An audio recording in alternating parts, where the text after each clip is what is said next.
sebuah padang lepas, lautan rumput hijau merentang sampai ke kaki langit. Cakrawala terbuka berdandan, biru medok terang benderang, memancarkan damai. Bunga-bunga semak liar bergetar di kibas angin yang ramah dari penjajahan ribuan kilometer. Hidup terasa tentram. Pekik burung yang menoreh angkasa merambat panjang memasuki telinga hewan-hewan yang mencari makan tanpa ketakutan. Barangkali itu hanya sebuah lamunan, tapi damai yang sayup memang.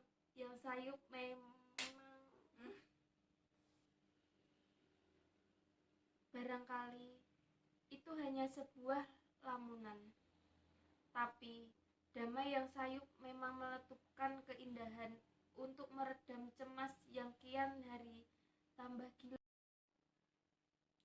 Barangkali itu hanya sebuah lamunan, tapi damai yang sayup memang meletupkan keindahan untuk meredam cemas yang kian hari tambah gila dalam kehidupan buas ini. Perang berkecamuk di mana-mana. Api menjilat ke seantero wilayah. Tak terkecuali mimpi yang indah pupus ludas, terlihat jilat hangus. Para pemburu damai mencium bau darah. Lalu tiba-tiba saja menggentakkan kakinya dan berteriak garang. Serang, terjang! Mula-mula hanya telinga rusa yang bergetar. Lalu menyusul serangga kecil menggetarkan. Ratusan ribu, bahkan berjuta-juta sepatu nampak serentak ke atas keheningan, memuntahkan wajah yang sudah tampak wajah. Ratusan ribu, bahkan berjuta-juta sepatu nampak serentak ke atas keheningan, memuntahkan wajah yang tanpa wajah. Semuanya bagaikan hisap oleh magnet raksasa yang dipancarkan dari dia yang akan menyampaikan orasi gagasan perdamaian baru. Dalam sekejap mata, pandangan tak terbatas itu tak punya ruang lagi. Di mana-mana wajah manusia yang kosong memandang ke arah altar. Kepala-kepala mendongak seperti mau lepas dari leher ketika orator naik ke. Dalam sekejap mata, pandangan tak terbatas itu tak punya ruang lagi. Di mana-mana wajah manusia yang kosong memandang ke atas altar. Kepala-kepala mendongak seperti mau lepas dari leher ketika seorang orator naik untuk berbicara. Pekik sorakku gemuruh mengeluh-eluh, semua mata nyalang membidik ke depan. Dengan wajah seperti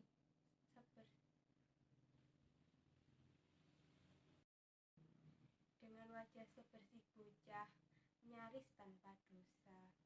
Pemimpin itu terdiri di depan masa. Ia bagaikan sebatang pohon mengkudu dengan daun-daun yang gembur berwarna hijau rimba, menjanjikan penawar bagi 1000 macam penyakit. Matanya yang adem membuat matahari tersipu, lalu menghindari kebalik awan-awan tipis, membiarkan peristiwa itu lewat sendirian dengan kodratnya.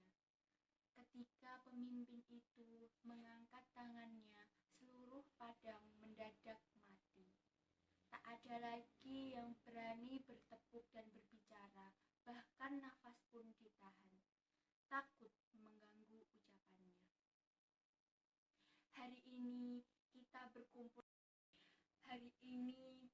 berkumpul lagi di sini menyatukan tekad untuk menyerukan kepada seluruh dunia, kepada umat manusia, kepada saudara-saudaraku di lima benua atau di mana saja kau berada. sadarilah dunia berada dalam bahaya. Kita semua sedang di tebing keruntuhan. Bangkitlah saudaraku, waspada. Sumpah ki kok gak ono teke meneh. Waspada, bangunkan dirimu untuk menyongsong dunia yang lebih baik, yang lebih damai, yang lebih sejahtera dan lebih membahagiakan. Dengarkan suaraku sebagai wakil dan hasrat berilmu yang mengharapkan masa depan yang lebih damai. Di masa lalu, seorang yang sangat besar berjasa luhur jiwanya dan mulai perbuatannya oleh mengucapkan sebuah tonggak yang sampai kini menjadi kajian dunia. Kata beliau, perang adalah alat yang berguna untuk memelihara perdamaian dunia. Senjata, kekuasaan, pembunuhan diperlukan untuk membuat manusia takut kehilangan damai, sehingga ia akan senantiasa memuja, memeluk, dan mengupayakan perdamaian sepanjang hidupnya. Perang adalah anjing penjaga perdamaian. Perang adalah benteng. Tetapi itu dulu, ratusan tahun yang lalu, ketika kita semua masih lugu, ketika banyak orang yang belum tahu. Sekarang aku saksi, aku bertanya kepada diriku, sebab aku tidak bisa lagi bertanya kepada beliau. Lihatlah kenyataan di atas dunia ini. Perang di mana-mana, tidak hanya membunuh para serdadu, tidak hanya melukai orang-orang bersenjata yang berperang. Perang zaman sekarang lebih banyak lagi melukai dan membunuh rakyat sipil, anak-anak, orang tua, dan khususnya para wanita. Benar tidak? Tentu benar sekali.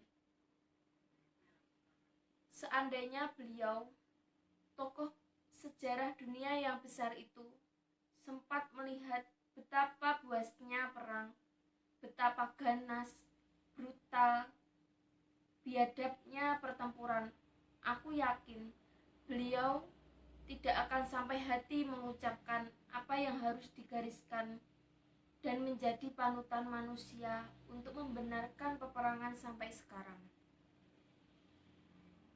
Perang ternyata bukan anjing gembala penjaga perdamaian, tetapi anjing-anjing serigala liar yang gila, yang kelaparan, membunuh umat manusia lebih cepat, lebih keji.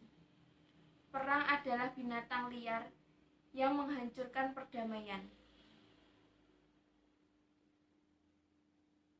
Bagaikan terkena hipnotis, seluruh tangan terangkat dan mulut berkuak, melontarkan seruan yang sama. Perang adalah binatang buas pemakan perdamaian.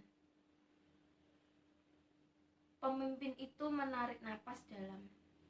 Tentu hatinya lega. Kemudian lanjut, banyak orang bunuh-bunuhan untuk merebutkan kemerdekaannya.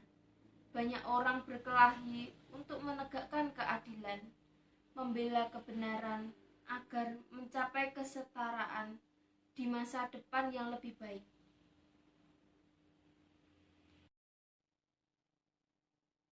Tetapi sekali perang berkorban,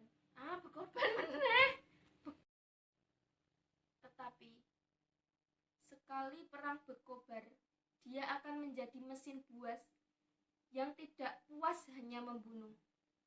Perang juga akan memusnahkan segala-galanya. Karena itu, aku menantang. Aku mengangkat tanganku dan berseru, "Tidak!" Massa langsung mengulang lebih keras, "Tidak, tidak, tidak." Pemimpin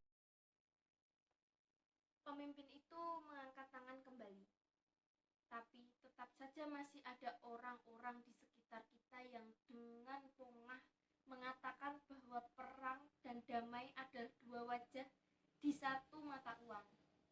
Perang untuk damai, kata mereka. Damai hanya mungkin lewat perang, kata mereka. Mereka jual peperangan kemana-mana di seluruh dunia. Maka tak heran kalau bagaikan narkoba, perang mulai menggigit, menjangkiti, meracuni jiwa generasi muda, tua, semua orang jadi mabuk berperang. Kaula muda, mudah beringas. Orang-orang tua cepat tersinggung. Semua mengepalkan tangan, mau main pukul. Tak peduli siapa yang kalah, siapa yang benar. Perang adalah perang, damai adalah damai. Perang dan damai mutlak bermusuhan. Ayo, sebagai manusia yang waras, beriman, sebagai manusia yang masih percaya kebesaran ilahi, yang masih mencintai sesama makhluknya, sesuai dengan perintahnya. Serukanlah sama-sama 100 kali dengan suaramu yang mantap, gegap, gempita. Perang adalah perang, damai adalah damai. Perang dan damai, dua kutub yang bertolak belakang.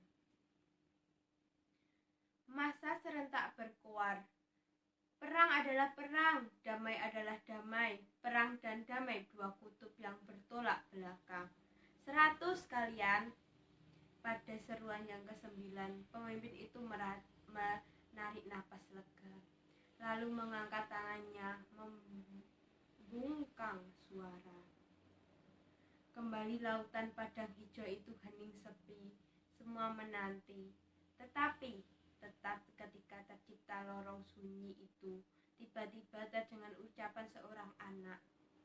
Perang adalah perang, damai adalah perang. Perang dan damai, dua kutub yang saling bersatu. Suara itu tidak keras, tetapi isinya menebas. Semua kepala memalingkan muka. Seorang pelajar dengan buku-buku pelajaran di tangan, baru pulang dari sekolah, nampak terpukau oleh ucapan sendiri. Mulutnya masih hangat. Perang dan damai, dua kutub yang selalu bersatu. Orator itu kontan membentak. Salah, dua kutub yang pantang bersatu. Satu kutub yang saling bersekutu. Orator itu terpenjat. Matanya menyala-nyala. Sontoloyo, siapa kamu? Kemari. Pelajar itu menguakkan massa, lalu naik ke mimbar. Altar. Mimbar atau altar terserah. Apa kamu bilang, kurcaci? Apa kamu bilang, kurcaci? Dengar baik-baik. Perang adalah perang, damai adalah damai. Perang dan damai, dua kutub yang haram bersatu. Dua kutub yang selalu bersatu. Aku mah kebablasan. Bego, bagaimana bersatu kalau tidak pernah ketemu? Selalu bertemu, tidak selalu. Plak! Tangan orator itu menampar pelajar. Apa? Pemimpin? Orator atau pemimpin, terserah sakarepmu. Plak, plak. Plak. Tangan orator itu menampar pelajar. Apa? Pemimpin? Orator atau pemimpin, terserah sakarepmu. Plak, plak. Gedebluk. Yang ditampar terjerembah jegreng, terkapar di tanah. Buku-buku itu tangannya berserakan, tapi ia langsung bangkit, melonjak lagi seperti tidak mampu menahan kata-katanya. Perang dari damai selalu bertemu, bersatu padu. Jiamput Cukimai, keblinger kamu. Guru kamu busuk. Perang dan damai tidak bisa bersatu. Bersatu tidak. Satu tidak. Satu. Brengsek. Tiba-tiba sang pemimpin menghunus senjata pembidik di kepala pelajar. Si kancil itu gemeter, takut, terkentut-kentut, dan ngompil, bahkan beol. Tapi mulutnya terus berkoar, memuntahkan indoktrinasi di sekolah. Bahkan tampak nekat. Perang dan damai itu kutub yang selalu bersekutu, selalu terpadu, selalu.